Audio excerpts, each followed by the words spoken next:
Seguimos en esta tarde de día a día y ahora en un momento muy especial. Todos tenemos una guerra, ¿no es cierto? A todos nos toca una guerra, pero en particular a nuestro invitado le tocó una muy especial. Él es médico intensivista, pero hoy lo recibimos para hablar sobre su libro La guerra que nos toca. ¿La guerra que nos toca o la guerra que nos tocó?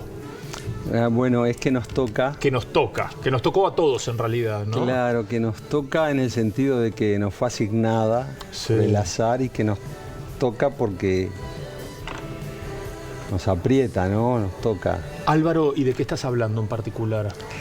Bueno, esto surge después de la pandemia, de la parte más fuerte y brutal de la pandemia. Quedamos un montón de médicos, médicas, enfermeras, enfermeros, todo el personal de la salud, no todos porque fue diferente cómo pegó en distintos lugares, con una situación que podríamos definir como de estrés postraumático. Y bueno, y en esa situación, después de eso, después de pasar por esa vivencia, a mí me surgió empezar a escribirlo. Eran ideas que tenía y que se fueron entrelazando. Y bueno, 6 meses salió este libro que lleva un año ya. Hace un año que lo publicamos y ahora esto es, bueno, al año de publicado. ¿Y cómo fue el proceso de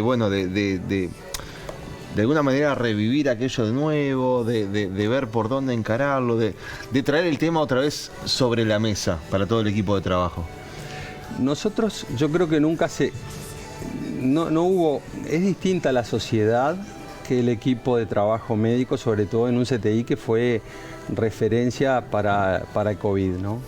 Es decir, la sociedad, por supuesto que se vio agobiada, fue un cambio drástico durante 2 años, con una intensidad mayor, digamos, en torno a unos 8 o 9 meses, pero inmediatamente la sociedad pudo dar vuelta a la página y esto ya pasó, sanar algunas heridas que quedaron y bueno, y mirar para otro lado. En el equipo médico nuestro no fue tan fácil. Es decir, que fue, para empezar, que cuando ya había pasado la ola, igual seguían habiendo casos. Y posteriormente a eso, además, siguen habiendo algunos casos, ¿no? Claro, estaría... Es decir, que nosotros nunca nos fuimos del todo. Y empezaron también a aparecer algunas consecuencias en nosotros mismos, ¿no? Eso del estrés postraumático, que no es una frase, ¿no? Pero bueno, en mi caso el proceso fue para ahí, pude sacarlo por ahí, por así decirlo. Claro, canalizar por ese lado. Claro, por la escritura. y bueno, y un poco te surgen todas las vivencias de la medicina intensiva. Que bueno, que fue realmente fue una situación bastante dramática.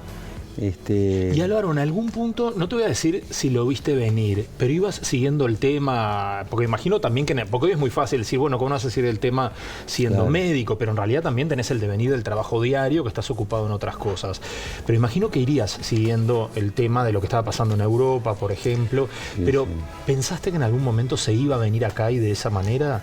Más allá de que fue más calmo que en otros países. Nosotros, ¿no? hay digamos, informes sobre epidemias emergentes, sobre nuevos virus, eso es permanente. Ahora, esta empezó a sonar un poco más a partir de enero, y yo hice un viaje familiar en febrero, y en febrero, estoy hablando de 2020, ¿no? Sí, claro, pleno año de pandemia. Seguro que, pero aquí, digamos, no sabíamos nada, y en un aeropuerto vimos, incluso mi hijo viene de otra gate, digamos, de otra puerta de embarque, porque había ido a comprar algo y dice, no saben lo que es la puerta de Shanghái. Y entonces ahí empezamos a prestar más atención, todo el mundo de tapabocas, habían cordones para que circulara la gente, no podían pasar, y eso fue chocante. Cuando llegamos a Montevideo, rápidamente en el Hospital Español, que siempre tenemos mucha enfermedad respiratoria, empezamos a estudiar del tema y se hizo el primer Ateneo antes de haber siquiera un caso. Pero el 13 de marzo empiezan los casos que vinieron por viajes, ¿no? Vinieron del exterior. Y ahí se genera toda una situación que fue de mucho temor. Había habido otra epidemia parecida, creo que fue en el 2003, que se detuvo en Canadá. Y nosotros habíamos visto videos de esa situación en un congreso mundial y habían fallecido mucho personal de la salud. Para esa no se llegó a desarrollar una vacuna. Fue corta, fue controlada, pero un virus muy agresivo. O sea que nosotros teníamos mucho miedo. Esa es la verdad. Te iba a preguntar eso, ¿cuándo empezaron a temer por ustedes? ¿Cuándo empezaste a tener miedo por ti o por tus compañeros? Bueno, ¿Cuándo te empezó a ganar la persona, claro, ¿no? Y no el médico, digamos? No, la persona está siempre. La persona está siempre. Es decir, en una lista de cuáles eran los principales problemas del personal de la salud, lo primero era enfermar a un familiar. Claro. Y lo segundo, enfermarse uno mismo. Depende de la edad, porque después se empezó a ver que en realidad se afectaban más las personas mayores y con comorbilidades, pero bueno, nosotros muchos ya teníamos pasados los 50, algunos pasados los 60, entonces decías, bueno, están en riesgo. Entonces en realidad fue en simultáneo. El miedo estuvo desde el inicio. Cuando empezamos a ver lo que era, yo creo que pudo haber aumentado, porque veíamos realmente una cosa que nunca habíamos visto, una enfermedad que, fíjense que en cuidados intensivos la mortalidad es aproximadamente en Uruguay, es entre 19 y 20%. La mortalidad del COVID que iba a cuidados intensivos era del 70%. Entonces, claro, no es solo un cambio cualitativo, pero cuantitativo, es decir, la cantidad fue muy impactante. Volviendo a la sociedad, nosotros somos de olvidar rápido, ¿no? En aquel momento decíamos, che, esto va a quedar para siempre, ¿cuándo volveremos a estar juntos? Y después fue pasando el tiempo y dejamos el uso del tapaboca y dejamos de acá, ¿no? Y ya nos olvidamos de la pandemia. Pero esta me parece una buena oportunidad también para interiorizarnos en algo que nos sacó de eje y nos dio, pensando en el futuro, algo que decís, che, no sabemos qué nos puede pasar de un día para el otro. Y que puede pasar en el siglo XXI, porque uno piensa que estas cosas estarían controladas y vos decís, bueno, hay gente que estudia eso. Y pasó. ¿Y por qué no podría pasar esto o otra cosa, no? Sí.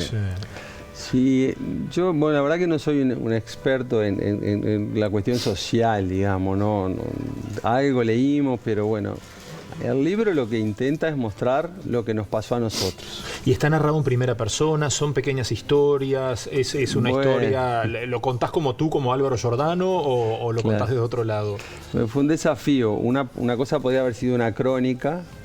Claro. El tema que hay con eso es que hay que respetar, digamos, la confidencialidad. Yo no podía contar pacientes reales, y ni tampoco colegas reales. Entonces los médicos y los pacientes que aparecen son todos imaginarios con una base real. Está basado. Está claro, basado en hechos reales, pero no es lo mismo, sino que de repente es un cuento que le pasó a otro colega que yo lo pongo en la novela, o una cosa que me pasó a mí se la pongo a otro personaje, es decir, no estoy yo, estamos todos, pero ninguno es exactamente el personaje real, sino que bueno, hay aspectos de la personalidad que se toman y se lo pones a un personaje, y ese fue el desafío creativo, digamos, en el cual me ayudaron, ¿no? Un editor me ayudó, algo había escrito, pero no como para hacer esto. Muy bien, Álvaro, fue un placer